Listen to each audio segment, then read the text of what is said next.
en el libro que desarrolla bastante sobre las responsabilidades de los oficiales o los líderes de la iglesia local es Timoteo, primera Timoteo, segunda Timoteo y Tito.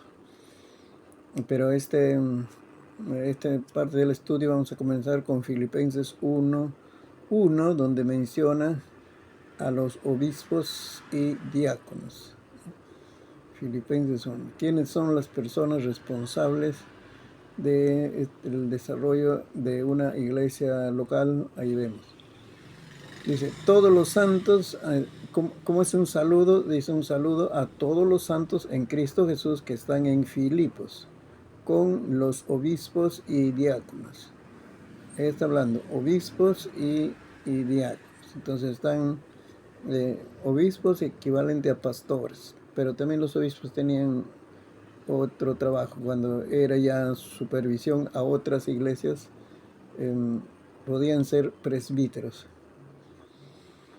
Y diáconos son los líderes. Ellos sí trabajan en una iglesia local, los diáconos.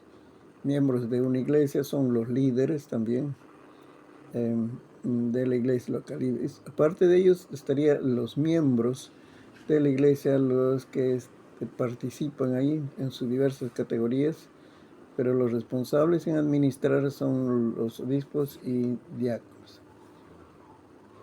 Y ojo que desde ahí ya estamos hablando de un equipo ministerial, porque está hablando de obispos y diáconos. No es un obispo y diáconos, sino son obispos, varios pastores con el cuerpo de diáconos y la iglesia. Entonces llevan adelante la obra del Señor. La mención en este texto de obispos y diáconos indica el avanzado estado de organización de la iglesia en Filipos, compuesta ahora de creyentes maduros, dotados de los que habían surgido líderes reconocidos. Esta es la primera carta de Pablo donde se menciona obispos y diáconos, la única donde se les saluda por separado. Naturalmente, muy pronto en Hechos 6 hubo hombres designados en la iglesia para servir de una manera similar a los diáconos, aunque no se le llama diáconos en esa ocasión, ¿no? En el libro de los Hechos no se le llama diáconos. La importancia que recibe esta designación de hombres para un servicio, especialmente en los Hechos, parece reconocer su significado, porque más estaba inclinado al significado de servicio. Los diáconos, su nombre nomás ya le decía que eran personas que servían, atendían, ¿no? Por eso no es tanto su labor, labor espiritual. Podrían hacer labores espirituales, pero mayormente era de servicios en cosas materiales. También habían los ancianos. Los ancianos fueron designados en cada iglesia en fecha tan temprana como Hechos 14. Estamos hablando del primer viaje misionero. También se menciona en Hechos 11:3 en relación a la iglesia de Antioquía que estaba surgiendo como una iglesia con buen futuro, ¿no? Así que ahí están los diáconos. Los diáconos también equivalente a pastor local. Podría ser un pastor local o lo que nosotros llamamos un laico, ¿no? De repente está en sus primeros años de experiencia en el ministerio, entonces lo designaban como diácono, pero a la vez era líder en una iglesia local naciente. Eso es lo que dice John Walworth, ¿no? Según el otro autor, Kenneth West, dice, la palabra obispo es una traducción de una palabra griega utilizada en los quehaceres seculares, o sea, cosas materiales, pues, relacionadas a esta vida temporal. Puede significar también esa palabra, ¿no? El obispo. Por ejemplo, el encargado de reparación de un templo o un oficial del ejército. Entonces, eso también podría significar la palabra obispo. La palabra en sí significa mirar. Pablo lo utiliza de otro modo para referirse a un anciano, siendo este el título del oficio en cuanto a los estatutos de la iglesia, y aquel el título que indicaba la responsabilidad y actividad del oficio, la de vigilar el bienestar de la iglesia local. Une los dos nombres para designar una sola persona. En Hechos 27, Hechos 20, 17 al 28. Esta es en la iglesia de Éfeso, ¿no? Entonces llama a los ancianos de la iglesia de Éfeso para despedirse. El 20 es la despedida, el 19 es su trabajo ministerial en el libro de, en el lugar que se llama Éfeso. Entonces, eso de que la palabra obispo podría significar mirar, habla de supervisar.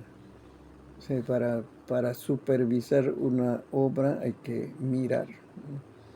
Eso tiene relación con el significado de la palabra. Y aquí el punto 3 va a hablar sobre la palabra diácono. ¿Qué significa? En la ortografía española, es la ortografía española de una palabra griega que se utiliza como término general para designar a un siervo. De ahí entonces que diácono está más relacionado con el servicio. Incluye tanto a esclavos, que estas personas pertenecían al dueño, como a siervos esclavos, empleados. Es decir, son los que trabajaban. Voy a aumentar un poco el tamaño.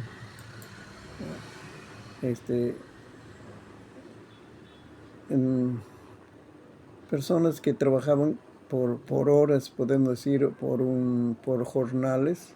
Era diferente la situación de los esclavos que de los obreros contratados, ¿no?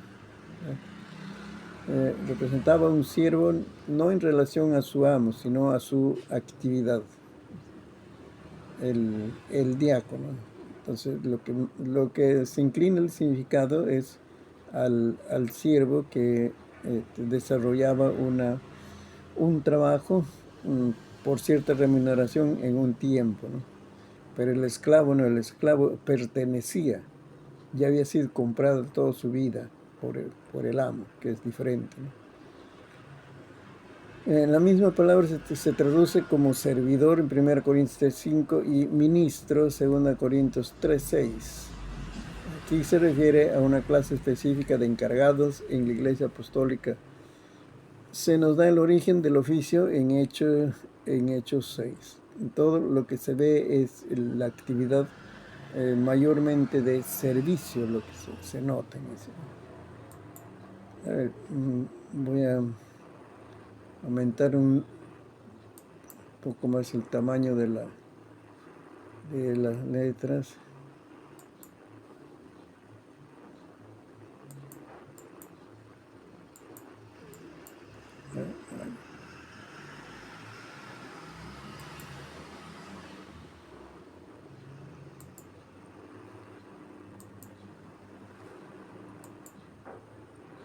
Con esto sí ya vamos a leer. Este tamaño ya va a ser más fácil. ¿Qué nos dice Wink o Pentecost? Es interesante. Como estamos hablando de diácono en el ámbito de servicio, esta explicación va a ser interesante. La palabra diácono viene de una palabra compuesta griega que significa levantar el polvo. No sé de qué autor será, pero está diciendo, eso lo han usado varios expositores, levantar el polvo. Presenta la imagen de alguien que se mueve rápidamente por los senderos polvorientos de las aldeas de Palestina para cumplir su deber, que los pies levantan polvo al andar. Es decir, no camina solo tan pausado, sino que incluía correr. Y ahí es donde levantaba polvo eso, ¿no? Los diáconos tenían tanto que hacer que no podían entretenerse ni demorarse. Iban haciendo su ministerio con tanta diligencia que levantaban el polvo, y por lo tanto los apartados para este ministerio eran los que levantan el polvo o diáconos, ¿no? Así que eso da la idea de diligencia, de cuidado, de esfuerzo, no malgastar el tiempo en cosas de poca importancia, y también la urgencia de acabar su obra, su encargo. Entonces de ahí viene la palabra diácono. Entonces todo esto debe caracterizar un espíritu de servicio, de prontitud, ¿no? Entonces sí se va a desarrollar la obra. Estamos viendo los que administran, todos los que intervienen, de modo que hasta en una iglesia pequeña hay un equipo que está trabajando, el pastor con los diáconos, con los líderes, se está trabajando. Y cuando ese equipo se esfuerza, desarrolla su trabajo así con diligencia, se va a notar también el crecimiento en la iglesia. Luego viene que va a enfatizar una vez más las responsabilidades del obispo, o del obispo pastor, que hemos hablado ya anteriormente. Ahí vamos, dice, ha de administrar las ordenanzas. Ya hemos hablado, hay el bautismo en agua, luego también la cena del Señor, y ahí todavía no se ha desarrollado, no hay ninguna parte que habla de la presentación de los niños, pero esas son las ordenanzas clásicas en la iglesia.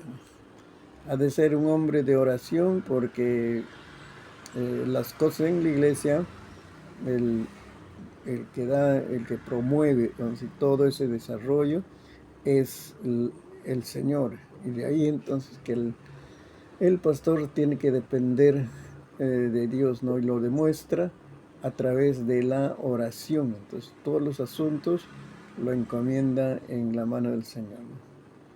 Ha de amonestar a su rebaño, a la iglesia, siempre guiándoles, conduciéndoles por el camino correcto, por el camino de santificación, porque no está en todos esa buena voluntad, ese esfuerzo por la santificación. Entonces hay que estar trabajando con ellos. Ese es el mayor trabajo que hace la iglesia para los que están dentro de ese proceso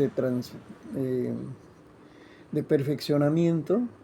Va a ser bastante esforzado, va a demandar mucho tiempo, mucho desgaste de energía, capacidades, recursos para preparar a los creyentes, ¿eh? Pero no estamos haciendo que se preparen para el arrebatamiento, sino que están preparándose para el servicio. Todo eso es para el servicio, para ser vasos útiles en la mano del Señor, ¿eh?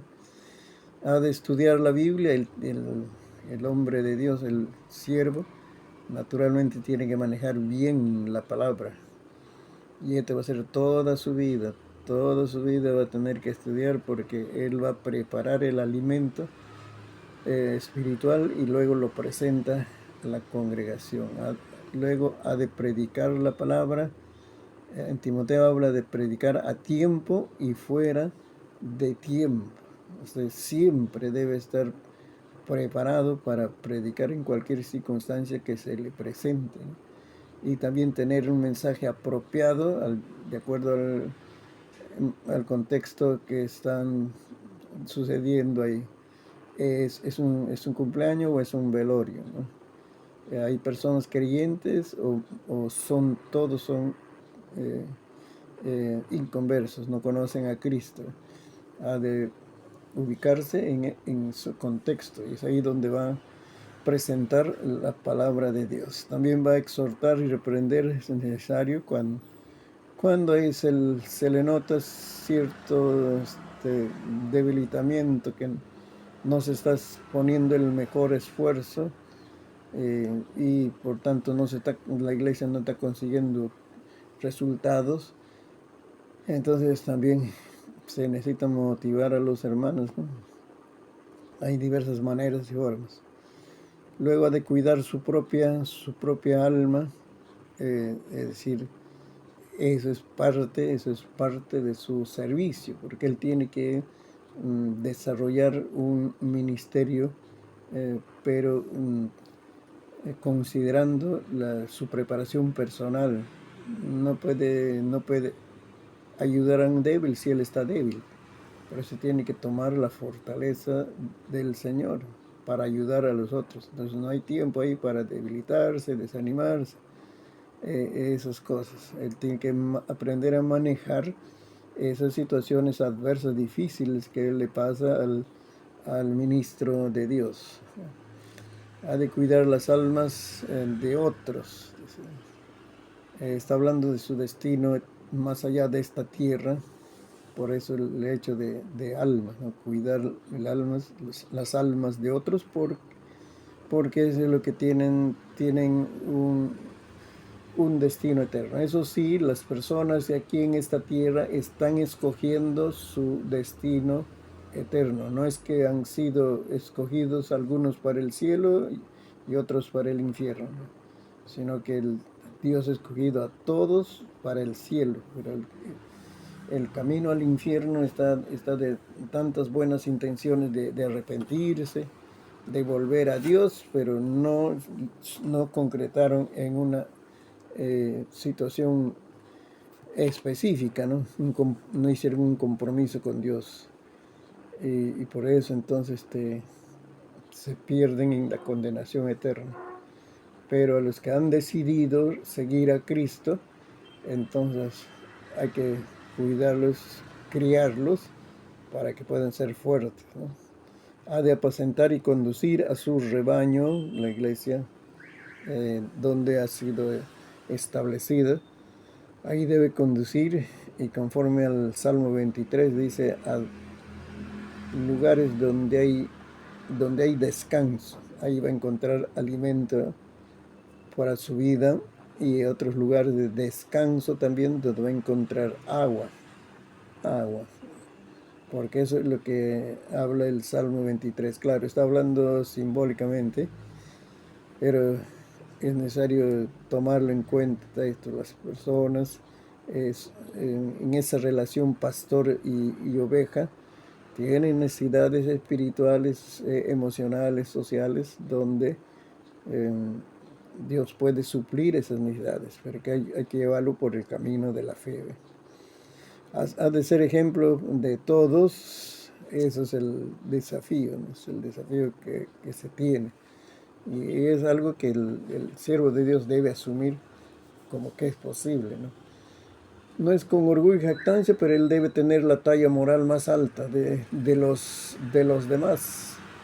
Para poder ser este ejemplo a todos, él debe llevar la talla moral más alta. Él debe estar viviendo en esa comunión sublime con el Señor. Entonces va a poder ayudar a los demás. Esto entonces repasando algunas responsabilidades de los ministros. John MacArthur, ya hablamos también de él, que no es pentecostal, pero en otros temas teológicos sí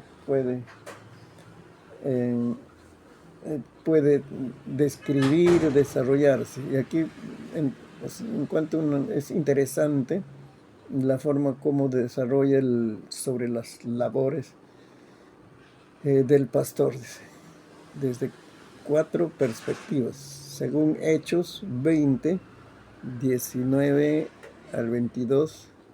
Hechos 20 está hablando del ministerio de Pablo en Éfeso. Entonces,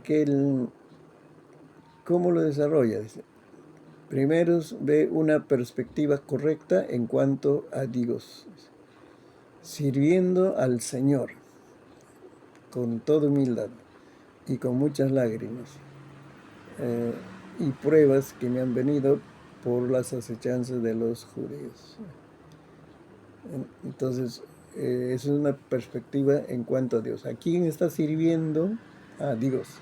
Circunstancialmente está en una iglesia allá en Éfeso y en otro momento va a estar en otra iglesia, pero esencialmente todo su servicio es a Dios y no está sirviendo solo cuando está en plataforma o cuando está haciendo una labor muy espiritual, sino él con su forma de vivir, aún haciendo cosas tan materiales, tan de esta tierra, él está desarrollando ese servicio a Dios. Todo lo ve como un servicio a Dios, que puede estar haciendo cosas muy sencillas en esta tierra, pero eso es parte de su servicio a Dios. Hay una perspectiva luego correcta en cuanto a la iglesia en que está sirviendo. Como dijo, ocasionalmente, por una circunstancia particular, se sirve en una congregación local. Y Pablo dice, y como nada que fuese útil he rehuido de anunciaros y enseñaros públicamente. Eh, está hablando cómo es que él ha predicado eh, en esa ciudad de Éfeso. Ya cuando eran creyentes, ya a ellos los enseñaba, los preparaba para servir, pero se daba buen tiempo para evangelizar. Eso era su vida. Ir a los lugares donde se encontraba con las personas que no eran creyentes y les compartía el evangelio. A veces despertaba cierto diálogo, así polémico también puede llamarse, o en defensa de la fe, pero con el propósito de enseñar, de predicar el Evangelio de Jesucristo. Así que hay un servicio a la iglesia y hay un servicio a los inconversos. Pero en esa perspectiva, en cuanto a la iglesia, dice, he hecho, poniendo en otros términos, ¿no? He hecho mi mejor esfuerzo para enseñarlos y predicarles públicamente. Más adelante decir, ¿no? Y a cada uno de ustedes, así individualmente también. Entonces, ¿qué mentalidad, cuál es su visión que tiene acerca de la iglesia? Eso es importante. Y tercero, es una perspectiva correcta en cuanto a los perdidos. Luego dice, y por las casas también está predicando, testificando a judíos y a gentiles acerca del arrepentimiento para con Dios y de la fe de nuestro Señor Jesucristo. Que está presentando ahí que no desarrollaba su actividad solo en el local, esa nueva iglesia, o dentro de un grupo, cuando se realizaba una campaña, que nosotros conocemos más eso, es un momento, un espacio para predicar el Evangelio a una multitud, sino también hacía su labor de una manera individual. Sí, por eso dice, y por las casas. Entonces, ese es un trabajo estratégico, ¿no? Para poder alcanzar una ciudad, no es abrir el local, presentar las sillas, la decoración, un letrero grande afuera y la gente va a venir corriendo a las reuniones, sino se tiene que ir al lugar donde ellos están. Entonces, por eso dice, y por las casas. Entonces ahí hay un equilibrio. El caso es que el trabajo que Pablo hacía era muy intencionalmente en la plantación de iglesia. Así es, evangelismo y plantar una iglesia. En cambio, a veces la labor pastoral se ha convertido en enseñar, preparar, capacitar obreros, todo, y después el pastor tiene que estar relacionado con su comunidad en cuanto a eventos, asuntos administrativos a nivel de la ciudad y todo eso. eh, en verdad, muy pocos pastores están dedicados al evangelismo. Enseñan, sí, capacitan, preparan, todo eso, pero no están haciendo una labor evangelística así como con una buena parte de su horario, de su labor en una iglesia. Eso es lo que se ve ahora. Cosa diferente era el apóstol Pablo, era su prioridad estar con las personas. Yo creo que gastaba menos tiempo en otros asuntos que podrían ser en administrarnos su grupo de misioneros. Y también mira que escribía. Durante todo ese tiempo estaba escribiendo las epístolas, 13 epístolas que ahora tenemos. Pero es un asunto de visión. ¿Cuál es cuál es su visión? ¿Qué desea lograr? ¿Cuál es la visión para su vida? Y por eso entonces, ahí está diciendo, no he restado fuerza para enseñarlos públicamente, ¿sí? Y por las casas, ¿sí? Eh, y entonces es una perspectiva en cuanto a los perdidos que les he enseñado, dice, acerca del arrepentimiento para con Dios y la fe en nuestro Señor Jesucristo. Luego, cuarto, una perspectiva correcta en cuanto a sí mismo.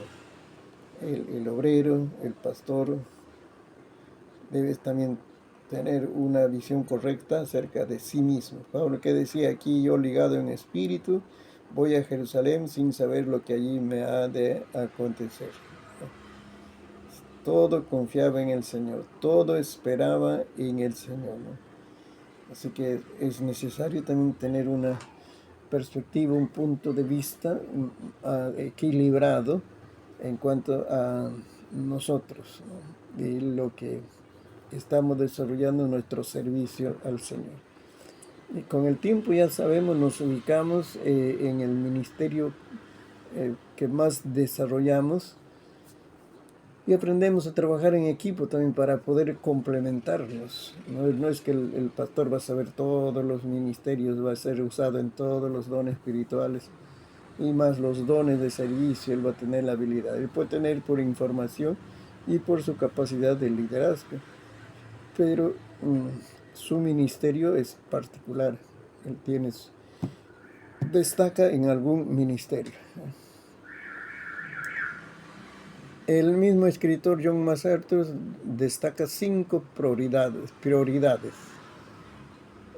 que debe practicar el pastor.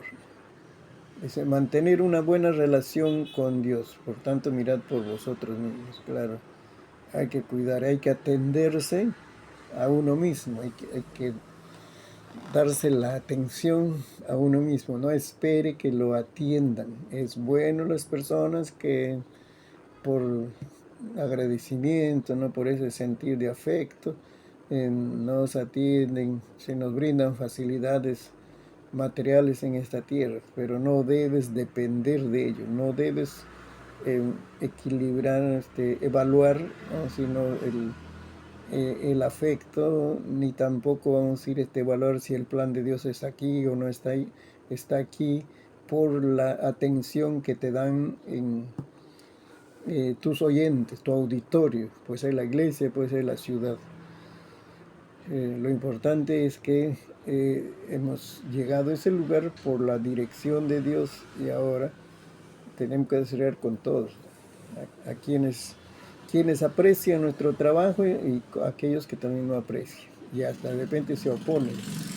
Para todos tenemos que tener corazón de pastor. Por eso cuídate, dice, cuídate, atiéndete a ti mismo. Date un tiempo para atender a ti mismo. No es malo, es el amarse a sí mismo de una manera equilibrada no es malo.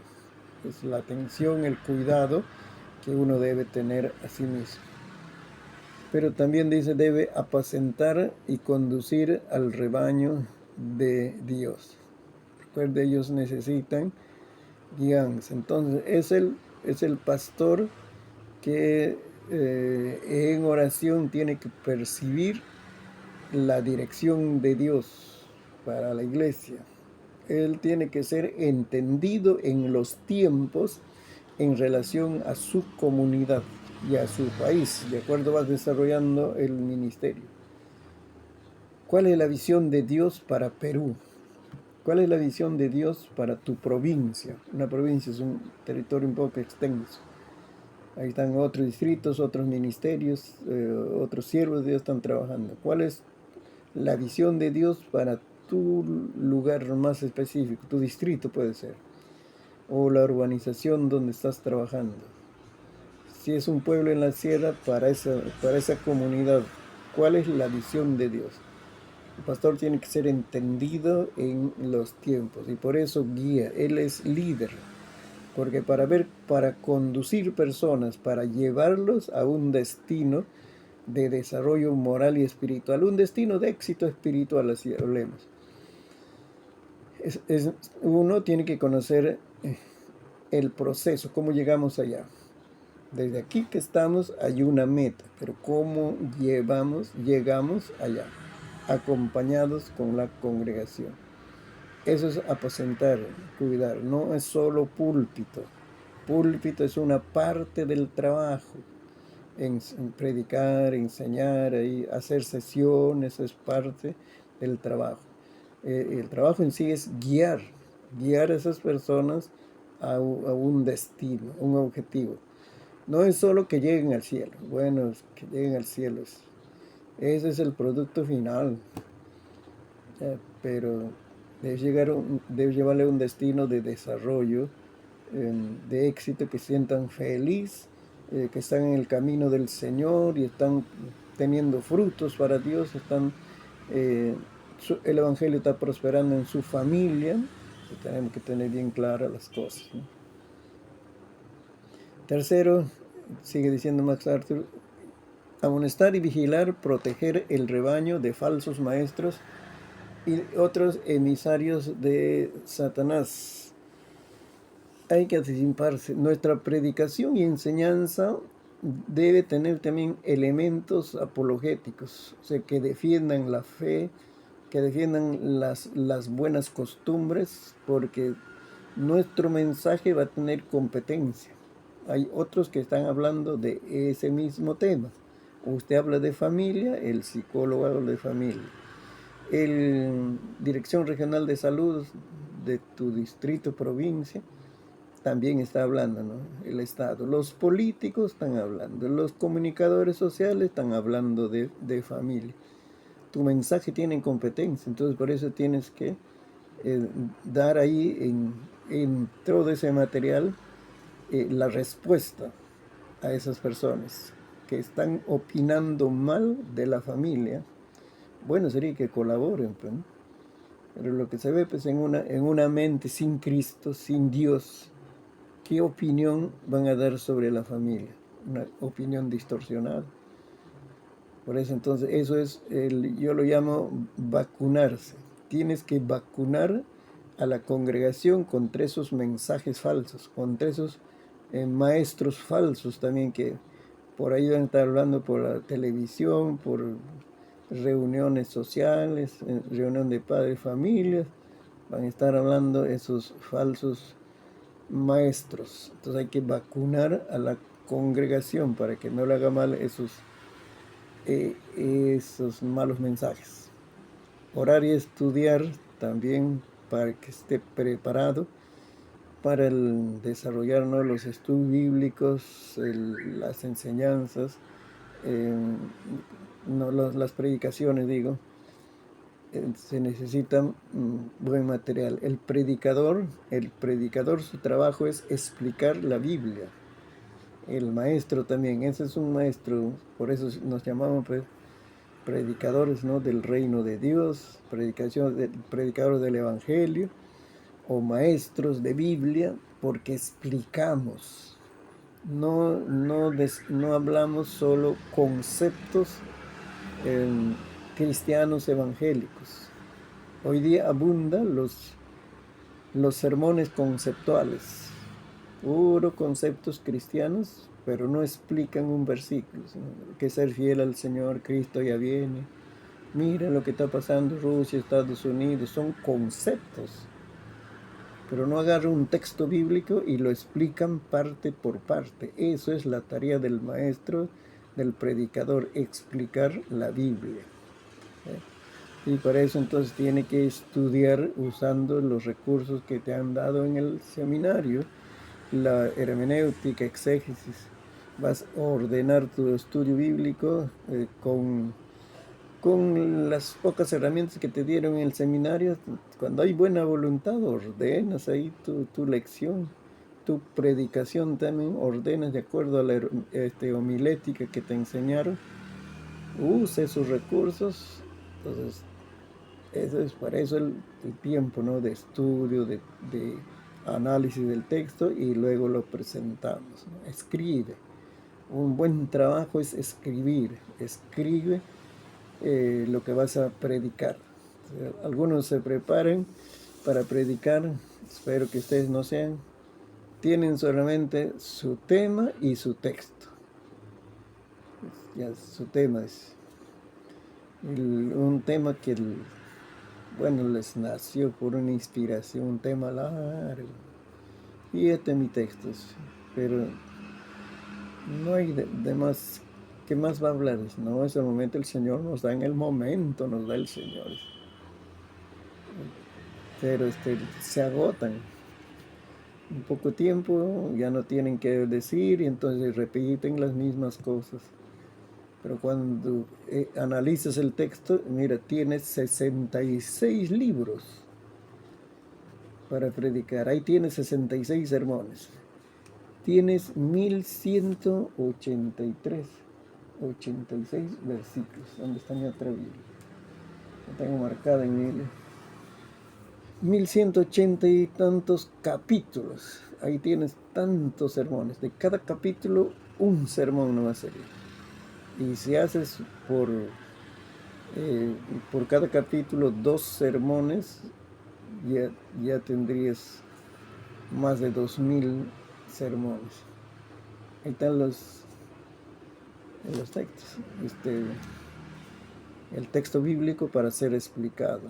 Pero hay que estudiar, orar al Señor para que nos dé entendimiento espiritual, ¿no? Estar libre de intereses propios o intereses por las cosas materiales. El siervo de Dios tiene que estar bien ubicado en cuanto a las cosas materiales. O sea, ¿cuál es tu perspectiva de la vida? Si tu vida es llenarte de bienes materiales, el ministerio no es un lugar apropiado. No es. El ministro, el siervo de Dios vive con lo necesario porque todo lo que produce va a reinvertir en la obra de Dios. Y él va a estar respaldado por el Señor en cuanto a las necesidades materiales. Tiene que ubicarse bien en cuanto a las cosas materiales. Pero si tu propósito es de repente tener todas las facilidades materiales en esta tierra, y de repente hemos interpretado éxito, abundancia de bienes materiales, capacidad económica, es decir, súper sobresaliente, y entonces el ministerio no es ese lugar. Hemos presentado mal el Evangelio de Cristo cuando solamente lo presentamos las bendiciones materiales. Hay bendiciones materiales, pero ¿qué hacemos con esas bendiciones materiales? Eso es lo que da mayor testimonio al ministro, al siervo, al pastor. ¿Qué hace con esos bienes temporales? que él le llega a la mano. Entonces, por eso Pablo tuvo esa valentía de ponerse en un lugar visible, levantar la frente en alto, donde están el público viendo, la gente que se está despidiendo. Él en Hechos 20 se está despidiendo y ya no volvió a Éfeso, después ya murió y se va al cielo. Y ahí le dice, ni plata, ni oro, ni vestido de nadie he codiciado. Es porque así vivió. Antes vosotros sabéis que para lo que me ha sido necesario a mí y a los que están conmigo, esos 18 que eran su equipo ministerial, estas manos me han servido. O sea, él tenía capacidad productiva, sabía hacer tiendas. En todo os he enseñado que trabajando así, con esfuerzo, ¿no? Con esfuerzo, obligando a este cuerpo, se debe ayudar a los necesitados y recordar las palabras del Señor Jesús que dijo, más bienaventurado es dar que recibir. Es en ese espíritu. Entonces, si el siervo de Dios administra bien, ubica bien las cosas materiales, va a dar un buen testimonio y él tendrá el respaldo de Dios en su ministerio. Así que ahí vamos. Si queremos enseñar, vamos a tener una parte de las finanzas en este curso, ¿no? Pero les voy adelantando, ¿no? Si queremos tener gente que sepa administrar bien los bienes materiales y queremos que sean generosos para Dios, el pastor tiene que ser el ejemplo. El pastor debe saber administrar bien los bienes materiales y ser generoso con la obra de Dios. Nosotros podemos justificar, decir, ¿acaso nosotros damos diezmo nomás? Podríamos tener nuestra empresa, por ahí nuestro negocio, y dar el diezmo, y en otros horarios servir al Señor la predicación, la enseñanza, por ahí. Pero le estamos dando nuestra vida, o sea, le estamos dando 100% a Dios, nuestra vida. Juventud, adultez, ancianidad.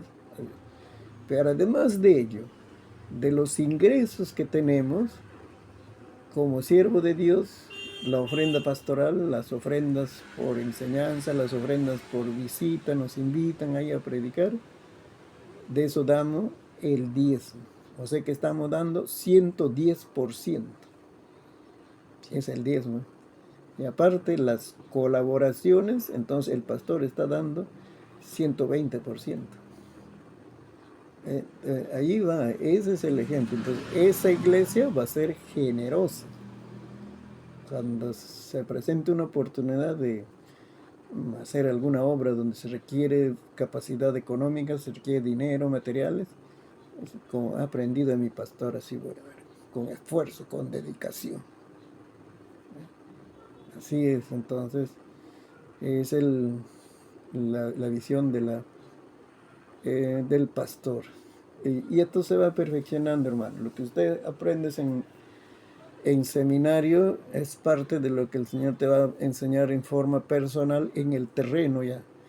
En el terreno del pastorado se aprende muchísimo. Hay que estar atento a lo que Dios va perfeccionando nuestra vida, ¿no? Nos va enseñando con lecciones ya en el terreno de las acciones.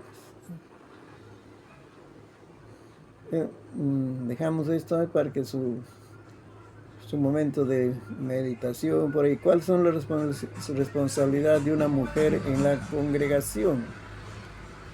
Las mujeres también tenían su lugar en la congregación. Para nosotros, Asamblea de Dios, no hay problema. También hay pastores, ministros, obispas también, obispos, así llaman.